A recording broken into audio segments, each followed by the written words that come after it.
¿Qué tal? Bienvenidos a esta sesión nueva de nuestra serie, nuestros autores. Pues me siento muy complacida de estar nuevamente con ustedes y además presentando un texto de por más apasionante, atractivo, rico en color, con muchas texturas. Es un libro precioso, la verdad. Sexualidades, cuerpo y género en culturas indígenas y rurales. Escrito por Adriana Leona Rosales Mendoza, además una persona a la que le tengo una gran estima. Gracias, Adriana, por estar con nosotros. Gracias por invitarme a participar en este programa. Muchas gracias a ti por venir y presentarnos además este texto. Adriana, antes de entrar ya de lleno a tu libro, a mí me gustaría que nos dieras cuenta, nos adentraras a tu propio mundo. ¿Cuál fue la experiencia personal que te acerca a este estudio sobre género, sexualidad? Bueno, si se valen las anécdotas, por supuesto, las anécdotas personales que tienen que ver con la infancia, tendría que decir que en mi familia somos apasionados del béisbol. Yo no sé cuándo comprendí todas las reglas del juego, pero creo que las aprendí antes de hablar perfectamente e inclusive de caminar, porque mi padre nos adentró en este deporte y entonces yo me recuerdo yendo a los juegos de béisbol y a una pequeña liga de béisbol en la que jugaba mi hermano. En ella las niñas participábamos como porristas, las más de las veces, y a mí me gustaba mucho el béisbol. Entonces al terminar los partidos, pues yo jugaba ahí con los niños, ¿no? Lo que era pues así como considerado un poco diferente, digamos, a lo que todas las niñas hacían en aquel contexto. Entonces, bueno, yo desde ahí me empecé a preguntar por qué hay actividades diferentes para hombres y mujeres. Desde luego, el día de hoy, las mujeres ya juegan softball y ya participan inclusive en equipos de béisbol mixtos, claro. Pero en aquella época no era tan fácil. Esa fue la primera pregunta, digamos, que me hizo entrar a este mundo del género, que bueno, en aquel entonces no existía una categoría de género y bueno, yo era una niña, no conocía el contexto, pero sí fue darme cuenta que hombres y mujeres desarrollábamos actividades distintas. Adriana, tú creces en un contexto citadino. Sí. ¿Qué te lleva? En este texto encontramos que lo desarrollas en contextos rurales e indígenas. ¿Qué te lleva a esos contextos? Bueno, más bien es una experiencia ya en la vida adulta que por azares del destino yo llegué a vivir a la ciudad de Cancún y estuve 10 años allá. Pero mis vivencias fueron cuando había muchísima migración a esta ciudad y venían muchas mujeres de origen maya a vivir ahí junto con sus familias o ellas solas. Y me invitaron a participar en un proyecto de un centro comunitario muy interesante, muy lindo, después de aquel gran huracán, el huracán Gilberto. Que destrozó. Sí, que destrozó todo, con una fundación que se creó, Asociación Gilberto. Y en ese centro comunitario yo tuve la oportunidad de vincularme con muchas mujeres de origen maya y de realmente comprender sus universos, que son muy diferentes a los de uno que crece en la ciudad. Y bueno, eso fue lo que me orientó, digamos, a estudiar estas temáticas. En aquel centro comunitario nosotros dábamos atención en el tema de la salud sexual y reproductiva. Y bueno, pues claro que eran problemáticas de género muy particulares las que se veían allá. Adriana, mucho se ha hablado sobre la aproximación o el estudio a estos temas como que tienen que ver con el género, y algunos teóricos plantean que habría que mirarlo de una forma neutral, más objetiva, más equilibrada. A mí me parece que tu texto justamente lo mira de una forma muy neutral, pero sí desde la posición de la mujer. Aquí, Adriana, a mí me gustaría que nos adentraras un poquito a cómo es que empiezas a trabajar la información a partir de la conformación del cuerpo femenino. Bueno, habría que recordar que la categoría de género es justamente la construcción social de la diferencia sexual, ¿no? Entonces, yo quiero decir que para mí la categoría de género implica abordar las experiencias tanto de mujeres como de hombres, no solamente de las mujeres. De alguna manera había que hacer un corte y uno no lo puede abordar todo cuando hace una investigación, ¿no? Entonces vas haciendo delimitación de tu tema de estudio y yo llegué al tema del cuerpo femenino, precisamente por esta experiencia que te platicaba de trabajar en el centro comunitario en temas de salud sexual y reproductiva, porque estaba muy implicado el tema del cuerpo, muy implicado, sobre todo porque en ciertos contextos, y hablo de ese contexto particular de Cancún de los años 80, había mucha violencia hacia las mujeres. Entonces nosotros atendíamos ciertas situaciones, canalizábamos a las mujeres para que pudieran ser atendidas o para que levantaran alguna denuncia, ¿no? Entonces el cuerpo estaba implicado ahí, el cuerpo estaba en medio, porque el cuerpo es un cuerpo no solamente físico, ¿no?, sino simbólico, claro, en el sentido de que se confieren significados al mismo. Y en este caso, dentro del contexto de estas mujeres indígenas, la maternidad es algo que está presente, ¿no? Entonces, su cuerpo se transforma, pero también se transforma en términos sociales y culturales, no solamente físicamente si estás embarazada, sino también de manera cultural, ¿no? Porque además ya vas a asumir otra responsabilidad, que es la maternidad. Esa parte es muy interesante en tu texto, pero también hay otra parte muy interesante que me parece que le da como este sentido de frescura al texto y que tiene que ver con la subordinación y las resistencias a las normatividades de género y sexualidad. Estoy pensando en esta parte en donde desarrollas las contenciones del cuerpo, esto que tiene que ver con la culpa, el pecado, el fracaso o la infidelidad, el adulterio, la violencia como sustentos de la masculinidad dominante. ¿Qué nos puedes decir de esto, Adriana? Bueno, cuando yo fui a trabajo de campo, debo decir que realicé 24 entrevistas, 12 con mujeres de origen maya en la ciudad de Cancún y 12 con mujeres de origen náhuatl en la Ciudad de México. O sea, fue en esos dos contextos. Cuando yo realicé las entrevistas, me di cuenta que había determinadas temáticas recurrentes. Entonces, esto de las contenciones del cuerpo es mirar el género desde el punto de vista de que al ser una construcción sociocultural se nos van imponiendo determinadas maneras de ver el mundo, ¿no? De pensar, de actuar, de ideas, valores. Y algo que estaba ahí siempre era este tema de la violencia en el caso de cuando ellas hablaban de sus experiencias de parejas o de su marido. Era común que mencionaran el tema de la infidelidad, el adulterio y de cómo ellas se sentían, cómo percibían estas situaciones a las que estaban de alguna manera obligadas, porque además son mujeres que no fácilmente pueden decir ya basta, yo me voy a vivir otra vida, ¿no? Por toda esta cuestión también social, ellas se quedan con la pareja. Y bueno, a veces algunas de ellas resolvían esta situación Y por eso yo empecé a plantear, bueno, ¿cuáles son las categorías de análisis que me van a poder ser útiles para dar cuenta de esto, ¿no?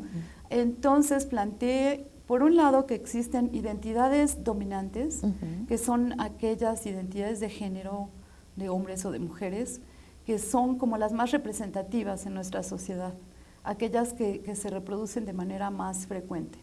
Y por el otro lado, las identidades rebeldes, que son aquel tipo de identidad genérica en donde te rebelas ante lo preestablecido, ¿no? Sí. Y dices, ya basta, no puede ser, no puedo seguir.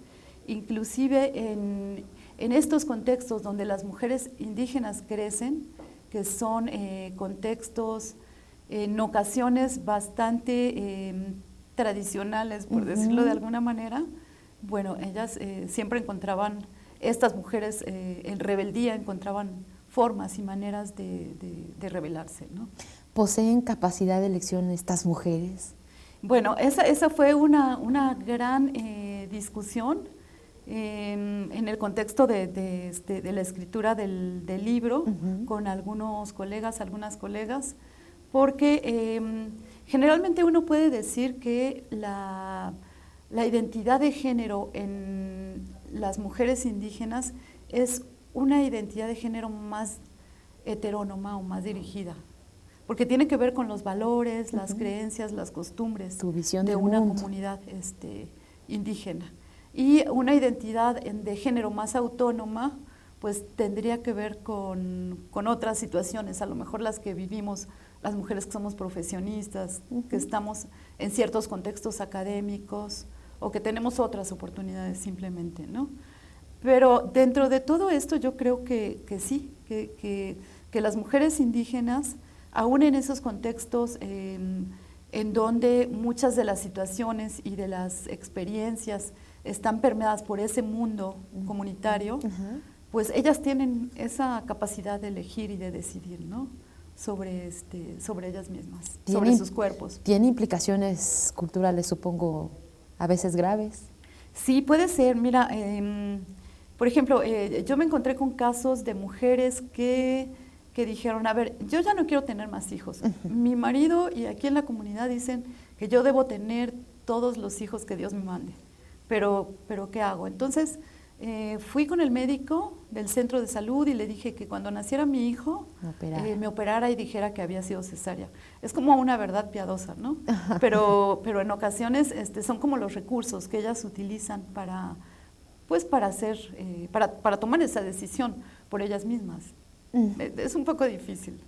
Ok, pero entonces estaríamos hablando de, no quisiera verlo en términos de niveles, pero sería niveles en los que ya tienen injerencia y elección y otros que todavía las rebasan, ¿no? Por el contexto. Sí, yo creo que sí. Yo creo que hay muchas cosas. Mira, hubo otra mujer que me dijo, bueno, yo no sé por qué yo no podía ir en mi caballo al monte y llevar un rifle, porque en aquella época ella es una mujer mayor, en aquella época se utilizaba ir con mi rifle a cazar. Yo no sé por qué no podía hacer eso, ¿no? Y cuando mi padre murió no me heredó sus tierras y yo hubiera querido que me las heredara porque a mí me gusta trabajar la tierra, ¿no?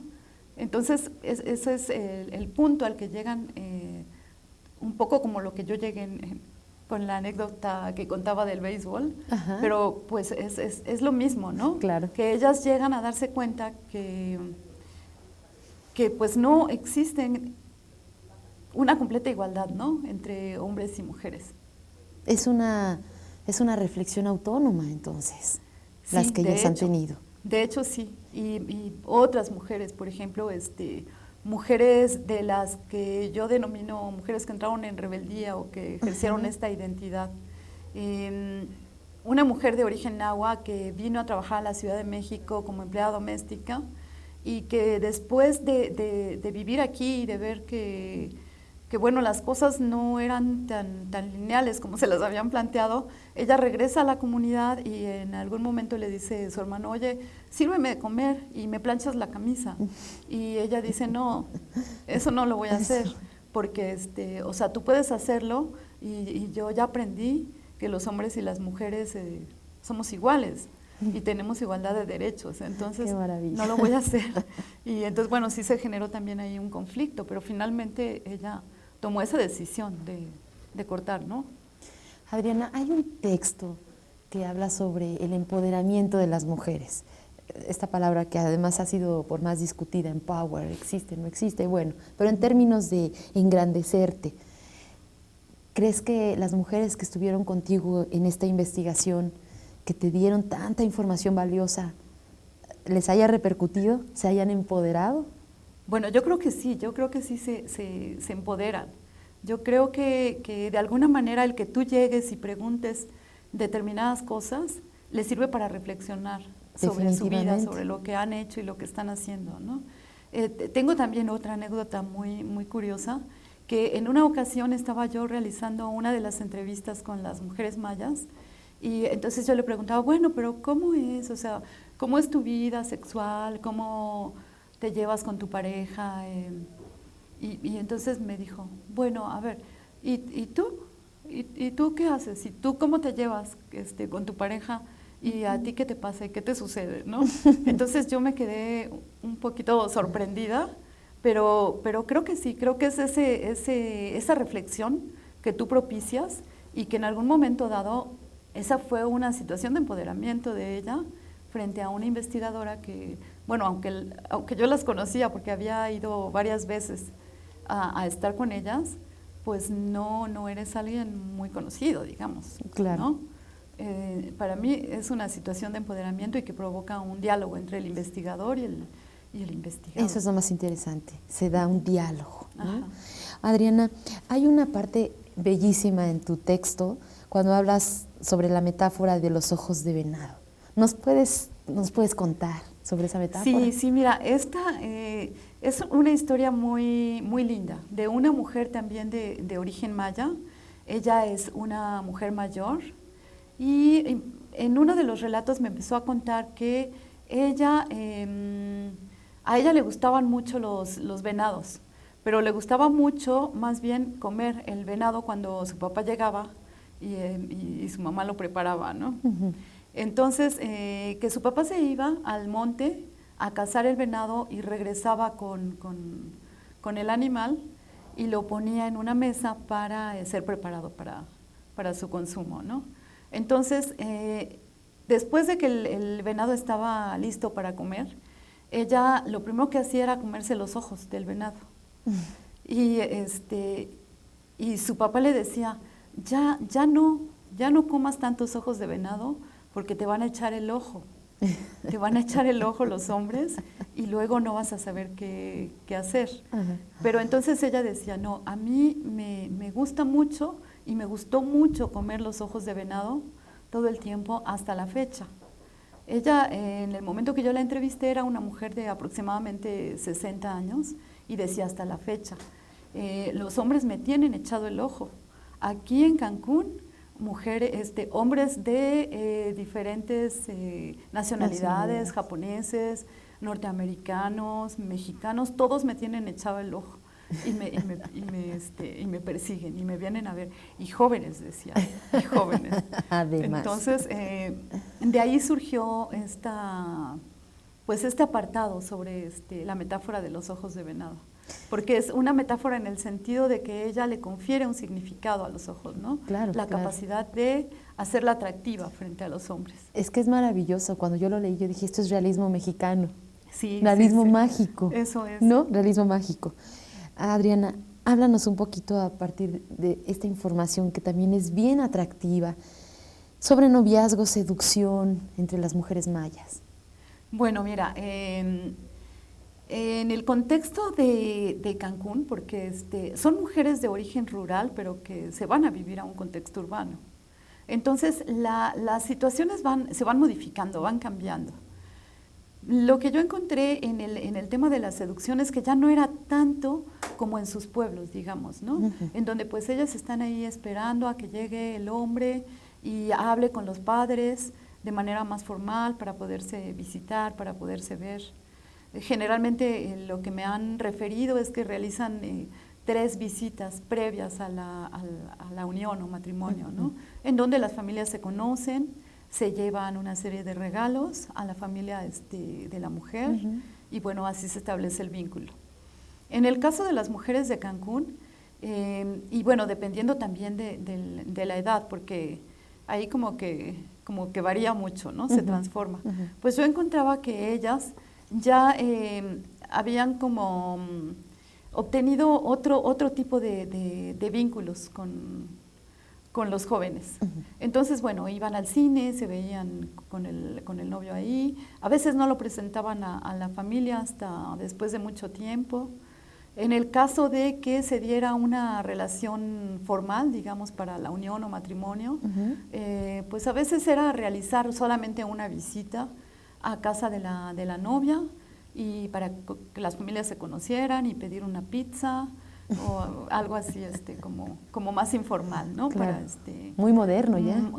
Sí, como en la modernidad. Sí. ¿Cómo es visto por las generaciones que todavía tienen estas formas más tradicionales? ¿Cómo es visto? Bueno, mira, también tengo otra referencia de una mujer de origen maya ya mayor, pero ella en su comunidad, viviendo en la comunidad a donde yo acudí, y ella decía, bueno, yo les digo a mis nietos, y fíjate, primero debo decir que uno de los nietos es médico, el otro es ingeniero, y una de las nietas es enfermera, la otra está estudiando para maestra. Wow.